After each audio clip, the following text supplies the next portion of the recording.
कृषि ऑफिस रे आसिला निजुक्ति एही निजुक्ति रे 24,000 टंका पर्यंत सैलरी मिलिबो। एथिरे आपण मानकु आवेदन पई कोनोसी प्रकार फीस मध्य दबाकु पड़िबोनी।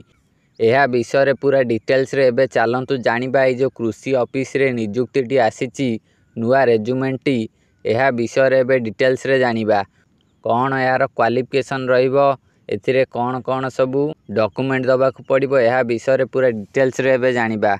देखंतु ए जो रेजुमेंट एथिरे एज लिमिट केते रहिची एथिरे एज लिमिट रहिची 18 ईयर रु 45 ईयर भितरे मिनिमम एज 18 मैक्सिमम एज 45 यह भितरे जो व्यक्ति माने अछंती से माने एही रेजुमेंट रे अप्लाई करि परिबे। यह पर देखंतु एप्लीकेशन फीस एठी समस्तंक पई फ्री रहिची SC ST PhD OBC EWS general ए सबु कैटेगरी रे फ्री रहिची कोनोसी प्रकार फीस पेमेंट करिया को पड़िबोनी। देखंतु सिलेक्शन प्रोसेस एठी कोन रहिची एथिरे कोनोसी प्रकार एग्जाम करा जिवोनी आपणकर गोटे इंटरव्यू निया जिवो यह सहित डॉक्यूमेंट वेरिफिकेशन करा जिवो।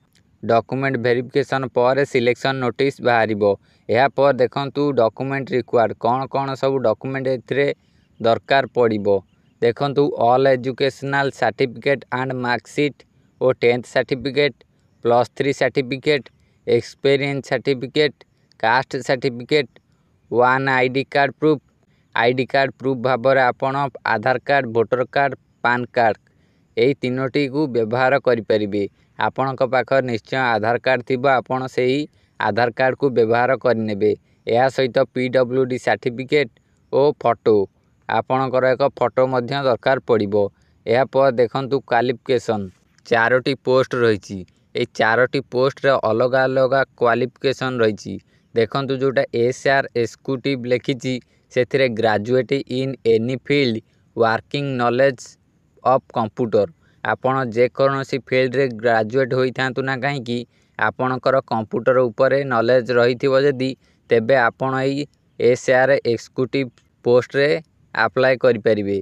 यह पर देखंतु आउट रहिची सेल्स एग्जीक्यूटिव एथिरे मध्य आपणकर सेई एजुकेशन क्वालिफिकेशन रहिची graduate in any field computer knowledge रहिथिबा दरकार वर्किंग नॉलेज ऑफ कंप्यूटर। यह पर देखंतु डीईओ पोस्ट रे +2 इन एनी फील्ड आपण +2 रे आपण +2 करथिबे जे कोनोसी फील्ड रे आर्ट्स हो साइंस हो कॉमर्स हो।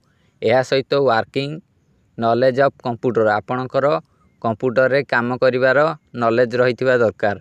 यह सहित आ गोटे पोस्ट रहिची टेक्नीशियन एंड ट्रेनी एई जो पोस्ट दुईटी एथिरे ITI in any field working knowledge of computer ITI आपण जे कोनोसी फील्ड रे करथिबे यह सहित आपणकर कंप्यूटर रे काम करिवार नॉलेज मध्य रहिथिबो तेबे जाई आपण एथिरे आवेदन करि परिबे।